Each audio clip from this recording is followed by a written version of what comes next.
Hello, it's Trish and Amy, and today is 911.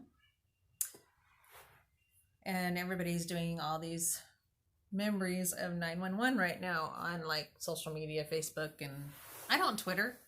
I never have. I think I had an account for a little while, but I deleted it because it just didn't do anything for my life. It didn't print it. Look at that. I have a notification that I needed to take some medicine. And I don't have my drink, so I'm not going to worry about that for right now.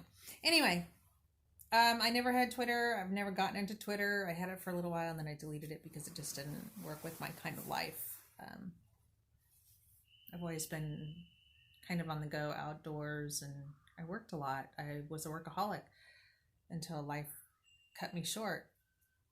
I don't know if it cut me short, but it took away my ability to do the things that I really love to do, which is work and ride my horses. And I sold my last horse in 2013.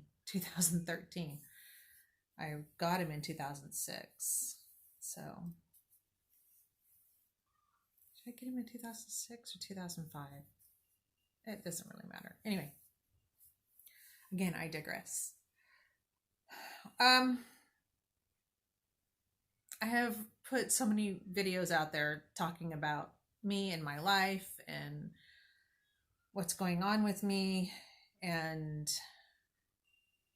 yesterday was a really rough day. And I was a complete Debbie Downer on certain things, like the amount of medication that I take, and I have to remember that medication is making me not go insane with pain. The amount of pain that I'm in right now is more of a nuisance than it was when it very first started. Grant you, I do have, like last night, several times I had like that ice pick feeling in my ear. And they believe that my neuralgia is caused from trauma to the nerve. It's not from a vein or an artery laying across the sheath of the nerve, the milia. So having to remember all that it's surreal. It's kind of hard. It's I'm one of those people that just want to get it done. It's, we've read all the information. We know what's going to happen. So let's get her done, get her fixed. And I forget all the processes that you have to go through to get it fixed. And then I have to remember that there is no fix to this. There's no cure to occipital, trigeminal, or glossopharyngeal neuralgia. There is no cure. It won't kill you, but at times it'll make you wish you were dead. And I also have to remember that I can't say things like to my husband like, I wish I wouldn't wake up. It hurts the people that you love when you say things like that. It hurts the ones that love you when you say things like that. I say a lot. Really, I think I say because my brain is processing so much slower than I'm used to it processing. I even talk slower now. I used to be the one that was like, people would be going, whoa, slow down. Because I used to jabber a lot, but now I have to process my words. I have to think about what I'm saying. It has to soak in. And when I tried to go faster than my brain can process the words, because it's weird. It's like, I know the word, I understand the word, but my brain has to get it from here to here. And when it takes the time it needs to take to process to get from here to here, I get extremely frustrated.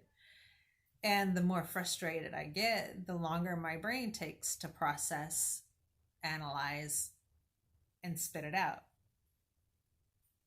So I was just like, I'm not one to just sit around and wait for all the red tape to be cut so I can get this procedure done. And I guess I'm just impatient. I'm learning patience through all this, I guess. I guess. You okay? um.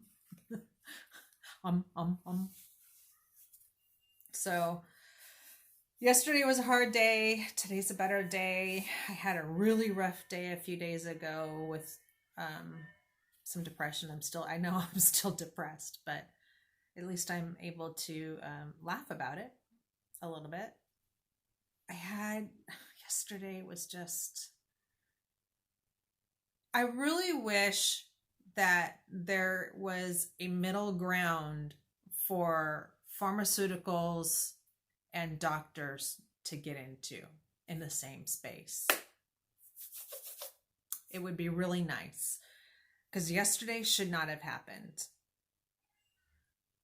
I shouldn't have had to go and try to find the drug I needed to survive with. I should not had to have done that. It was very frustrating. It was very almost debilitating. And I wish that there was a way that even the doctor's assistants can call and say, hey, do you have this available? This is what we're treating. I need this for a patient. And a yes or no given from the pharmacist. I know, because I've worked in healthcare for over 25 years. I know how short-staffed doctors' offices are. I know how understaffed hospitals are. But we have to think about the patient. This is me talking clinically. Isn't our patient the number one person that we are caring for? I think we need to go back to taking care of people the way we would take care of our own loved ones. You know, doctors need to think about this patient as their mother, or how would they treat their mother in this situation? And I have asked doctors this. I have absolutely asked doctors this. If this was going on with your daughter, how would you treat her? How would you expect her to be treated? If this was your mother, how would you expect her to be treated? If this was a family member, how would you expect them to be treated? What would you do to help this person? That's how I expect to be taken care of, because that's how I took care of my patients. I expected for them to expect me to take care of them like they were one of my family members. And that was really stressful on my mind. But we forget that they're human also. And they're a part of our life, short-term or long-term. When I worked in long-term care, I had some residents that were there for over 20 years.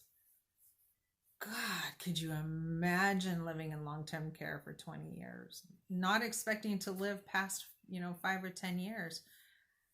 We had one, her name was Mert. And I can say this because she's long passed. And we received her from Adult Protective Services. And this breaks my heart to say this. They found her in an attic. Huge bed sores. Her hair matted. Her skin just emaciated. Not aware of her surroundings. She had extreme dementia. Oh, it was just the smell. Her toenails were so overgrown. Her fingernails had curled. Lack of care. Her mouth. Her teeth. Oh my God. Her teeth were stuck. She had dentures and they were stuck in her mouth.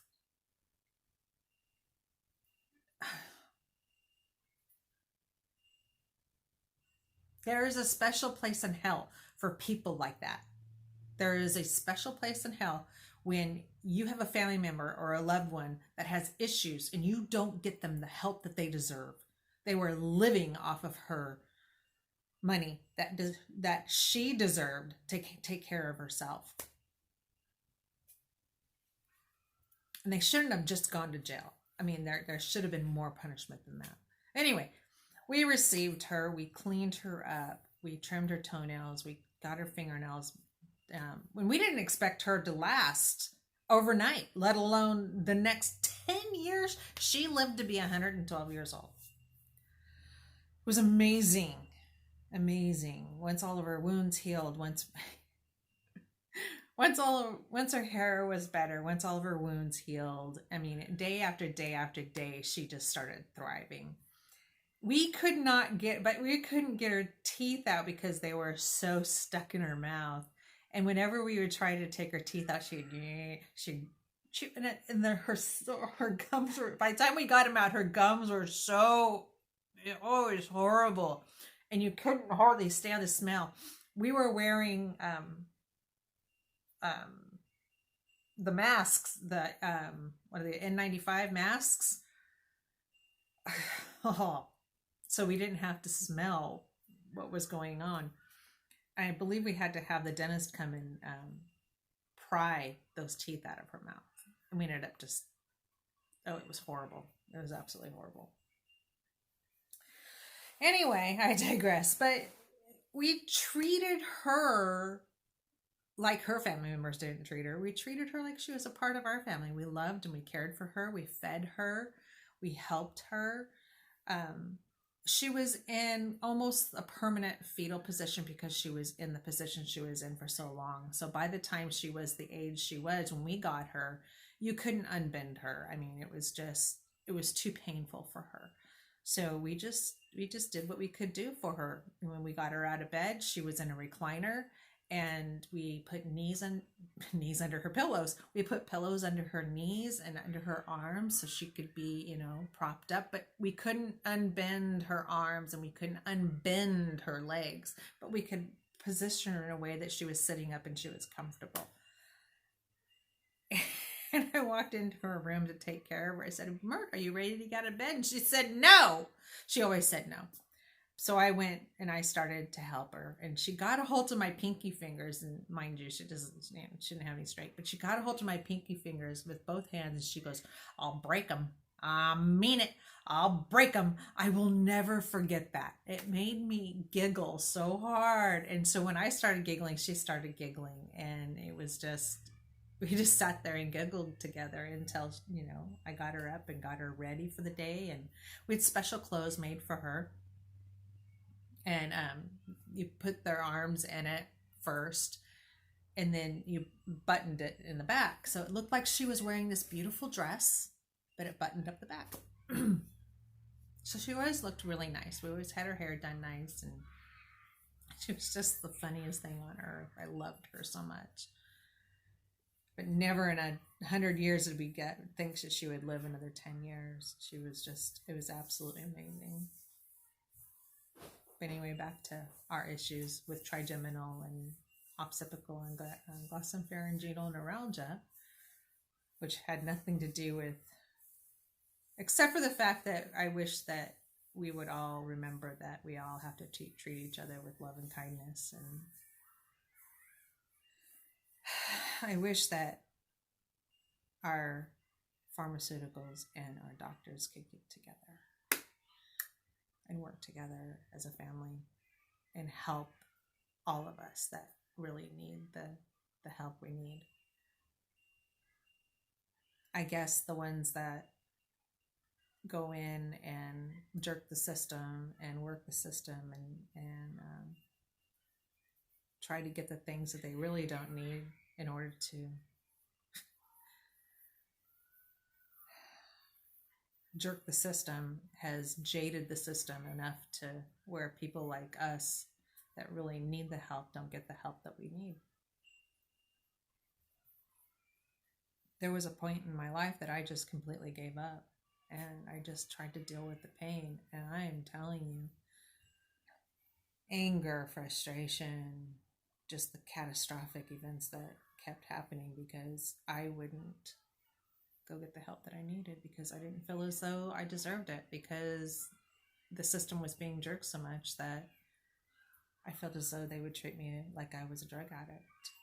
And far from that. I would land in the emergency room because I was in so much pain, and I felt as though they looked at me like I was a drug addict. If they only knew. If they only knew. It's hard. It's extremely hard and frustrating. That being said, it's Hump Wednesday. It's Wednesday. It's Hump Day. So I have a great day, and it's been 15 minutes now, and I didn't think I'd be on here for that long. I just ramble on, and that's it. That's all I got, folks. Love you. Mwah! Where is it?